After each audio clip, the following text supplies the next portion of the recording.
99 times out of 100, you'll be joining a timber deck on an existing building. The easy way to do that is you can use steel brackets, or easier still, just to put a bearer on the wall, and if it's brick, bolt through with locks and bolts, or if it's timber, screw through. I replaced all the joists and bearers on this veranda when I rebuilt it and enclosed it. And so what I did was, so that I could use the same bearer, I didn't put my blocking right out to the end out there, but I've left these gaps.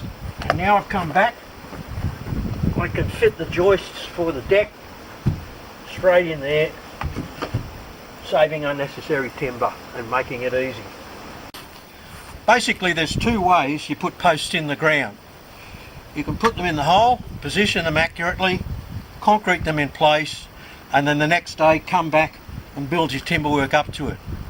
But there's an easier way that I prefer, and that's to make your perimeter frame, temporarily hold it up on timber stakes, hang your steel posts or timber posts off the joist, and concrete in place.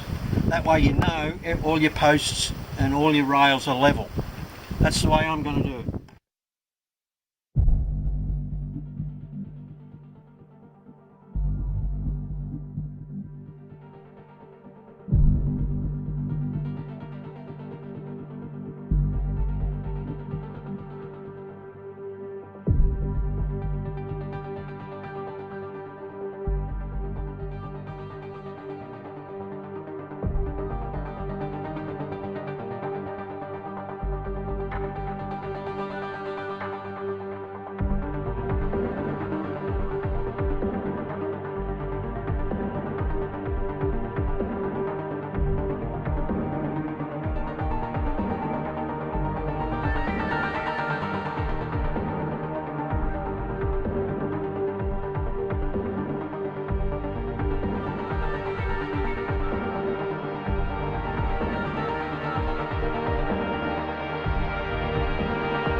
The angle of a staircase in Australia has to be between 45 and 25 degrees.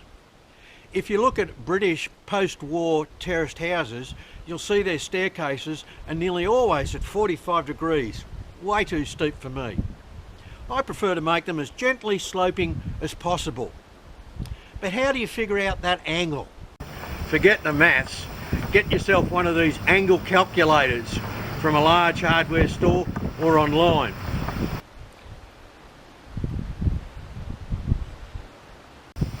For speed and ease of construction, I'm going to make these stairs out of H4 200 by 50 treated pine, and then I'll clad them with leftover decking boards to smarten up their appearance.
I also don't like parallel stairs.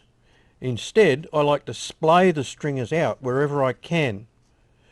Just as the angles I'm going to lay the decking boards at will draw your eyes like a winding path, so will widening stairs, inviting you visually whether you're going up or coming down them.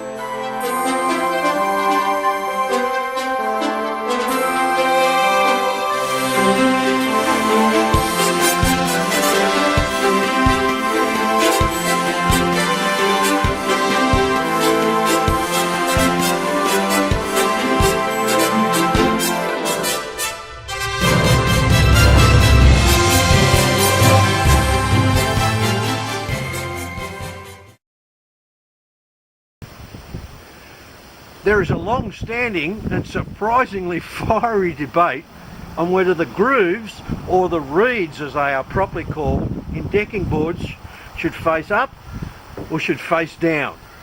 Internet commentators have waged intense campaigns supporting one side or the other, and decking installers can be found in both camps. Let's not continue the intense campaigning here. In fact, I've laid them both ways myself, decking boards that is, because that was the client's preference. Good luck to your family. The answer though is quite a simple one. Decking boards should unequivocally be placed grooves down. The grooves on a decking board are not there as an anti-slip measure, nor are they there to make your deck look better. They are designed to allow for airflow underneath the boards where they cross the joists to stop moisture and mould build-up. In fact, many board manufacturers' warranties are voided if the boards have been installed with the groove side facing upwards as this can seriously jeopardise the longevity of the boards. A grooved deck may feel nice underfoot initially, but once grime, mould or algae start to grow in the ruts, the boards quickly become discoloured, and then they'll actually be more slippery to walk on, defeating the original purpose of laying them grooved side up. They're also far more difficult to sweep when they're laid this way up.